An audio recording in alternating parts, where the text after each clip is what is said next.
Hello friends, welcome to I exam B. I am Sushil Lagade, ex manager Reserve Bank of India. ये video मैं actually फिर से बना रहा हूँ क्योंकि यहाँ पर ना मुझे काफ़ी सारी क्वेरीज आ रही थी कि स्पेसिफिकली जो महाराष्ट्र से है और ऐसे कैंडिडेट्स की जो ऑलरेडी किसी और बैंक में काम कर रहे हैं, जैसे कोई बैंक ऑफ महाराष्ट्र में है, बैंक ऑफ बड़ौदा में है, उसके बाद यूबीआई में है, पीएनबी में है, तो उनको लग रहा है कि ये जो अपॉर्चुनिटी है इसको ट्राई करना चाहिए क्योंकि ये जो बैंक है स्पेसिफिकली इंडियन बैंक और ये स्टेट स्पेसिफिक है। अगर आप देखेंगे ना इंडियन बैंक का, अगर कोई तमिलनाडु से है तो उसको वहां पर काम करने का इतना एडवांटेज नहीं है।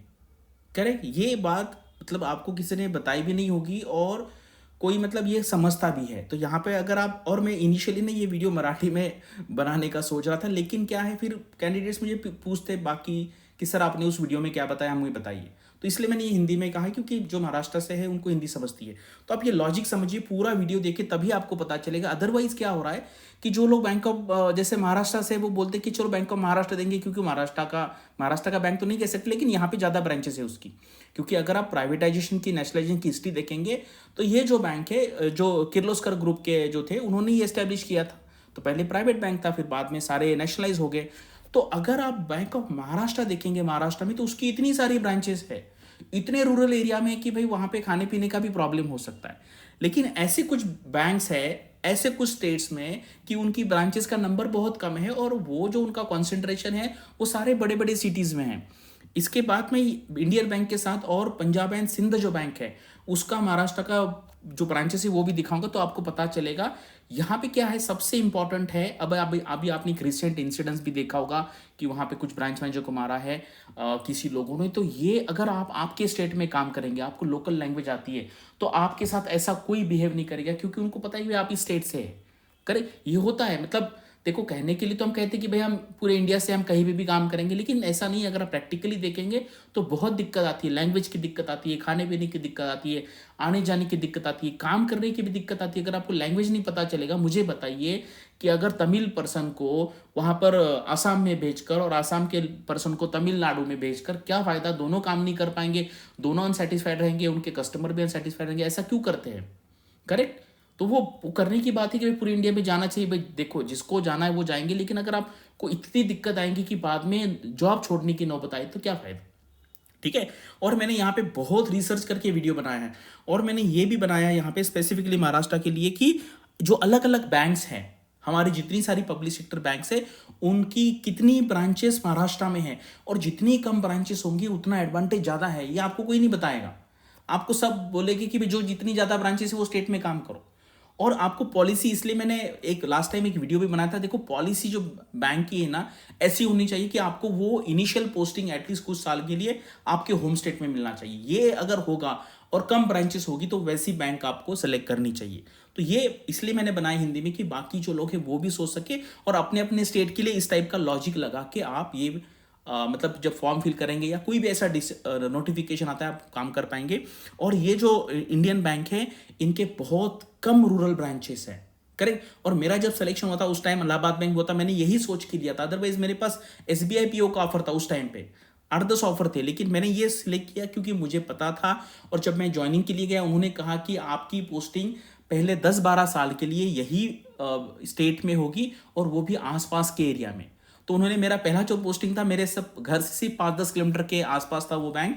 उन्होंने कहा यहाँ पे 3-4 साल निकालो, फिर उसके बाद में मैं आपको, और एक ब्रांच था वो तो 2 किलोमीटर के आसपास था, फिर 50 किलोमीटर, फिर 100 किलोमीटर, यानी कि आप 12 साल आपके घर के आसपास रहेंगे। तो वो सोच के मैंने उस टाइम 10-15 साल पहले डिसीजन लिया था। तो ये क्या है, ये कोई आपको बताएगा नहीं। और लोग एक से अलग कोई निकालते हैं कि भाई इसकी बैलेंस शीट साइज बड़ी होनी चाहिए, हेडक्वार्टर होना चाहिए, नंबर ऑफ ब्रांचेस। भाई आप कोई भी बैंक पे जाइए, आपको सेम काम करना है। तो सबसे पहले हमें देखना है कि भाई हमें आगे जाके क्या है, मेरा मुझे कितनी तकलीफ होगी, मैं घर वालों के साथ रह पाऊंगा कि नहीं पाऊंगा। क्योंकि आपके मम्मी पापा है, उनका एज हो रहा है, आपकी शादी करनी है, बहन की शादी, भाई की शादी, उनका एजुकेशन, बहुत सारी चीज़ें देखनी है। तो जॉब जो है वो हमारा सिर्फ लाइफ का 25% है, बाकी भी दुनिया है। तो अगर आप इसमें ही पिस जाएंगे तो फिर बाकी चीज़ करने में आपकी एनर्जी नहीं बचेगी। ये देखो यार, ये ना जो बात है मैं इसलिए बोलता हूँ क्योंकि मैं पर्सनल काउंसलिंग करता हूँ लोगों को, पर्सनलाइज काउंसलिंग। अदरवाइज ये चीज़ें हवा में आपको कोई नहीं बताएगा। स्टिल मैं यहाँ पे बता रहा हूँ कि भाई आप भी इस तरीके से डिसीजन लीजिए, भीड़ के साथ मत डिसीजन लीजिए। कोई तो भी आपको लिस्ट दे रहा है और सबके सब वो छाप दे रहे हैं वहाँ पे, और फिर बाद में रिग्रेट हो रहा है। आपको पता है इतने सारे महाराष्ट्र के लोग कलकत्ता में बांग्लादेश बॉर्डर पे पोस्टेड है, कम से कम मैं 10-12 लोगों को जानता हूँ, और लाइफ हेल हो गई है।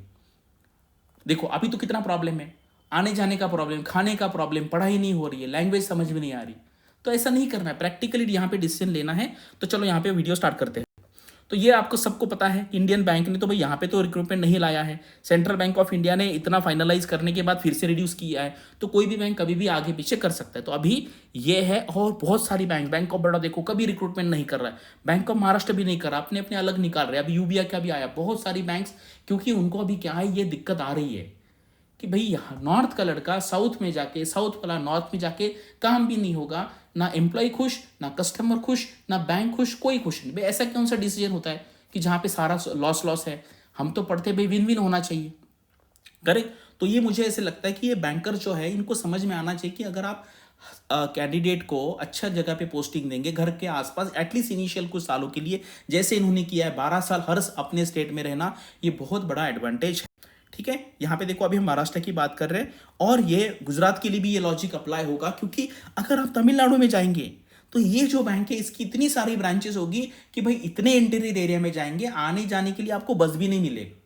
तो ये यहाँ पे ये बैंक का महाराष्ट्र में जो नेटवर्क है वो अच्छे अच्छे जगह पे है। वो पूरा मैंने ये पूरा लिस्ट निकाली है, बहुत मेहनत करनी पड़ी मुझे इसके लिए। ठीक है, तो आप देखिए, और आपके जो जो फ्रेंड्स हैं उनको ये वीडियो सेंड कीजिए। अभी देखो ये कितना मेहनत करना पड़ा। आप देखो सबसे पहले हम ब्रांचेस देख लेते हैं। एसबीआई की कितनी ब्रांचेस है महाराष्ट्र में? 2400 ब्रांचेस है। तो मुझे बताओ, अगर उनकी 2400 ब्रांचेस होंगी तो उनका लोकेशन कैन यू इमेजिन। देखो मेरे फादर एसबीआई से रिटायर हुए, स्केल 3 प्रमोशन उन्होंने लिया नहीं, उनके साथ वाले स्केल 6 हो गए, डीजीएम बन के रिटायर हुए, उन्होंने नहीं लिया।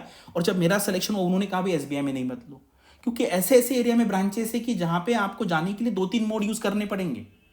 ट्रेन से जाओ, फिर बस से जाओ, फिर ऑटो से जाओ, फिर वो काली पीली जीप होती उससे जाओ। बैंक ऑफ महाराष्ट्र देखो 1200, bank of Baroda 1000, UBI 900, bank of India 900।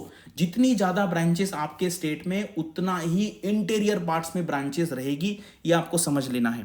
Canara bank 700, central bank of India 700, PNB 500। अभी देखो ये इंडियन बैंक है 280 है, Indian overseas bank 195, UCO bank 182, और पंजाब एंड सिंध बैंक सिर्फ 36।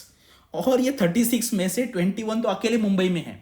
तो अब देखिए, अगर महाराष्ट्र से है, अगर आपको पंजाब एंड सिंध बैंक मिलता है, और लकीली अगर आपको आपका स्टेट मिलता है, तो भाई आप बहुत अच्छे लोकेशन पे रहेंगे। मुंबई में ये ऐसे इतने पॉश एरिया में ब्रांचेस है कि वहां पर आपको एक्टर एक्ट्रेस खिलाड़ी विलाड़ी सब कुछ मिलेंगे वहां पर।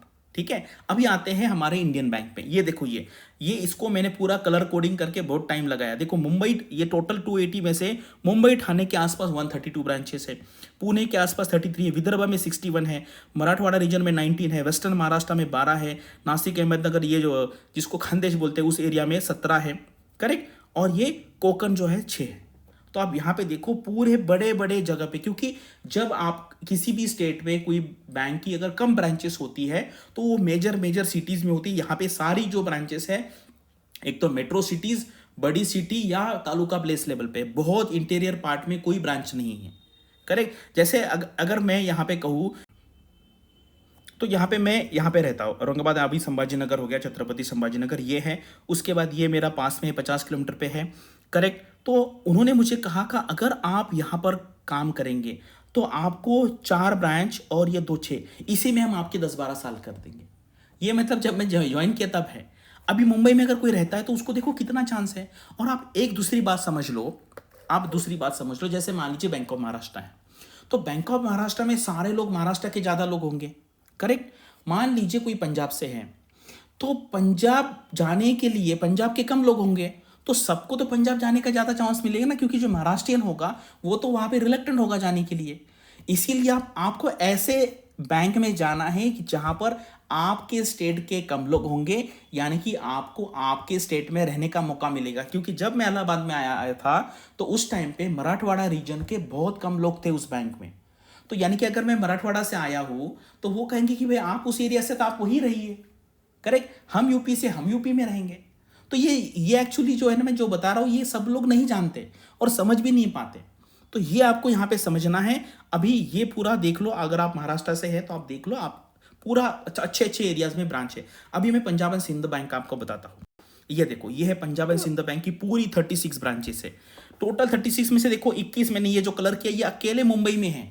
उसके बाद कहाँ है, सांगली है, अच्छा एरिया है, रत्नागिरी है, पुणे है, ये भी चिंचवड पुणे का पार्ट है, ये पुणे है, नासिक है, करेक्ट, ये नागपुर का एरिया, नागपुर है, नांदेड़ डिस्ट्रिक्ट है, यहाँ पे कोल्हापुर डिस्ट्रिक्ट है, करेक्ट, ये खोपोली कोकण रीजन में आता है, जाखंड पुणे के आसपास है, ये अमरावती है, अहमदनगर है, औरंगाबाद मेरी सिटी।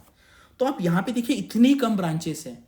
और जनरली क्या है, अभी पंजाब एंड सिंध बैंक देखेंगे तो नॉर्थ साइड में है, तो मैक्सिमम लोग यहाँ पे नॉर्थ साइड के रहेंगे, तो वो तो यहाँ पे आना नहीं चाहेंगे, उनको तो अपने अपने एरिया में रहना है। तो इसीलिए ये बैंक में जो महाराष्ट्र के लोग आएंगे, जो लिमिटेड आएंगे, उनको बोलेंगे लोग कि भाई आप अपने अपने एरिया में रहिए, करेक्ट। और जब आगे जाके प्रमोशन होगा तो हमें तो ऊपर जब जाएंगे तो बाद में, अभी तो इतनी अपॉर्चुनिटी आ गई, आप एक बैंक से दूसरे बैंक, दूसरे से तीसरे बैंक भी जा सकते हैं। अभी मैं और एक वीडियो बनाऊंगा जहां पर मैंने देखा कि भाई 50 एज में कोई पर्सन सीजीएम ईडी बन रहा है। अगर आप एक ही बैंक में रहेंगे तो प्रमोशन स्लो होता है। आप यहाँ से अभी देखो, अभी बहुत सारी बैंक्स की रिक्रूटमेंट आई है। अब 6 साल मान लीजिए, 7 साल का एक्सपीरियंस है और आपको डायरेक्टली स्केल 3 स्केल 4 बना रहे, तो कोई लोग स्केल 1 है तो स्केल 1 से डायरेक्टली स्केल 4 बनने का मौका मिल रहा है, स्केल 1 से स्केल 3 बनने का मौका मिल रहा है। आप यहाँ से जाओ, वहाँ से जाओ, 50 में आप जीएम सीजीएम बन जाएंगे। लेकिन ये लोग नहीं बताएंगे क्योंकि सब लोगों को पता नहीं इतना। और प्रैक्टिकली आप कब लोग जानेंगे, क्योंकि मेरे पास काउंसलिंग के लिए बहुत क्वेश्चन लोग आते हैं, सर मेरे पास 2 जॉब है, मेरे पास 3 जॉब, आपने टेलीग्राम पे देखा होगा। आप मुझे बताइए भाई, लोगों के पास जॉब नहीं है लेकिन आपके पास 3 जॉब आ गए तो भाई कितना मुश्किल है। अभी जैसे मैंने कहा, एक एनएचबी है, नेशनल हाउसिंग बैंक, एएम और आरबीआई असिस्टेंट, बताइए कौन सा ज्वाइन करे। एक तो ऑफिसर है, दूसरा तो क्लर्क है। इसके लिए बहुत सारी चीज़ें देखनी पड़ती है। आपके गोल्स क्या है, आपको लाइफ में क्या करना है, और पता भी होना चाहिए। क्योंकि मैं इतने लोगों को कंसल्ट करता हूँ तो मुझे सारी पता है, एसएससी में क्या है, स्टेट गवर्नमेंट की जॉब में क्या है, यूपीएससी की जॉब में क्या एडवांटेज डिसएडवांटेज है, तभी आपको ये इंफॉर्मेशन मिलेगी। अदरवाइज बहुत सारे लोग देखो, जैसे झुंड होता है, आपको पता है एनिमल्स का, एक जाते सब लोग उधर जाते, ऐसा नहीं करना है। आपको खुद का दिमाग लगाना है। और ये जो बातें मैं बता रहा हूं आपको, ये आपको कोई नहीं बताएगा। This is against the we can say normal और पॉपुलर ट्रेंड, उसके अगेंस्ट है ये कि भाई महाराष्ट्र को तो बैंक ऑफ महाराष्ट्र डालिए। भाई ये गलत है, इससे प्रॉब्लम में आ जाएंगे आप। अदरवाइज देखो, सारे जो बैंक्स हैं उनके ब्रांचेस महाराष्ट्र में, मैंने बता दिया आपको। तो अगर आप पंजाब एंड सिंध बैंक जैसे बैंक में आएंगे और आप उनको पॉलिसी देखनी है, 4 पॉलिसी, अगर वो आपके होम स्टेट पे पोस्टिंग देते हैं तो भाई इससे अच्छा तो बैंक नहीं है। और देखो, कोई भी बैंक से आपको ज़्यादा इमोशनल अटैचमेंट मत करिए, क्योंकि आपको अल्टीमेटली सैलरी 19-20 सेम मिलेगी, काम तो करना पड़ेगा, बस बैंक का आपका नाम अलग है। ये इसका हेडक्वार्टर मेरे यहाँ पे है, इसका बैलेंस शीट कितने, भाई आपको कुछ लेना देना नहीं। आपको अपना अपना इतना भी ज़्यादा बहुत मत सोचो नेशनल लेवल का। भाई वो करने के लिए हमारे पीएम, हमारे सीएम बहुत लोग हैं, और ऐसे करके लोग खुद का बहुत नुकसान कर रहे हैं, मैंने देखा है। यूपीएससी में भी आपको लगता है ये, मैं भाई यूपीएससी के लिए भी गाइडेंस करता हूँ, आईआरटीएस में जाते हैं, आप किसी को पूछो, आईआरटीएस में लाइफ हेल है। मेरे 3 फ्रेंड्स हैं, मैंने बोला भाई मत डालो, डाल दिए, अभी स्टेट गवर्नमेंट में आ गए वो, करेक्ट। आईपीएस अगर बहुत ही क्रेज है, बहुत मतलब एक्सट्रीम लेवल का, तभी डालो, अदरवाइज आईपीएस में लोग परेशान हो जाएंगे, लोग छोड़ देते हैं, करेक्ट। उससे अच्छा आईआरएस आईटी है या Indian audit and account service है। मैं तो सारे में तो आपको पता है, मेरा तो पहले यूपीएससी का भी क्लास था, मेरे काफ़ी सारे student IAS IPS IFS state government service सारे सर्विस में गए। तो इसलिए आपको ये डिसीजन जो है आपका लाइफ का बहुत इंपॉर्टेंट डिसीजन है, बहुत सोच समझ के यहाँ पे आपको लेना है। और ये सारी जो टर्म्स एंड कंडीशन, अगर आप बैंक ऑफ महाराष्ट्र में है, एसबीआई में है, अगर आपको यहाँ पे आना है तो आप ये डिसीजन ले सकते हैं, करेक्ट, कि ये सारे पैरामीटर्स लेकिन आपको सोचने पड़ेंगे। अदरवाइज बहुत इंटीरियर पार्ट्स में जॉब है, लोगों का आने जाने में ही इतना टाइम जा रहा है। बड़े सिटी में रहेंगे तो भी बैंक ब्रांच के बाजू में लीजिए, आने जाने का कुछ खर्चा नहीं, आपको टाइम भी बच जाएगा, सब बचेगा। अदरवाइज मैंने देखा लोग 2-2 घंटे आने में, 2 घंटे जाने में, 4 घंटे भाई आपके लाइफ के जाएंगे, तो कैसे होगा। 1/6 यानी कि 17% लाइफ आपकी ट्रैवलिंग में जा रही है। और अभी आप अकेले हो, बाद में शादी हो जाएंगी, बच्चे हो जाएंगे, और बहुत सारी लाइफ है ना। जॉब हमारे लाइफ का सिर्फ 25% पार्ट है, इसको सारा स्वाहा मत कीजिए लाइफ, करेक्ट। जॉब है, उसको जॉब की तरह देखिए, ज़्यादा इमोशनल अटैचमेंट होकर जॉब नहीं करना है। क्योंकि पब्लिक सेक्टर बैंक में आप कितना भी मेहनत करिए या ना करिए, हमें एवरेज लेवल की मेहनत करनी, सैलरी सेम मिलेगी, ठीक है। इसलिए, और आपको देखो हेल्थ भी है, बहुत सारे हैं, तो इसलिए मैं यहाँ पे जो बोल रहा हूँ ना अभी भाई, ये मैं एक्चुअली मेरा जो प्राइवेट कंसल्टेशन हूँ उस पर मैं बताता हूँ, लेकिन ये बहुत इंपॉर्टेंट था, मुझे बहुत सारे क्वेश्चन आ रहे थे, इसलिए मैंने ये वीडियो बनाया है। अगर आपको और कोई क्वेश्चन पूछना है तो कमेंट सेक्शन में पूछिए। Thanks for watching this video and all the best for your studies and upcoming examinations.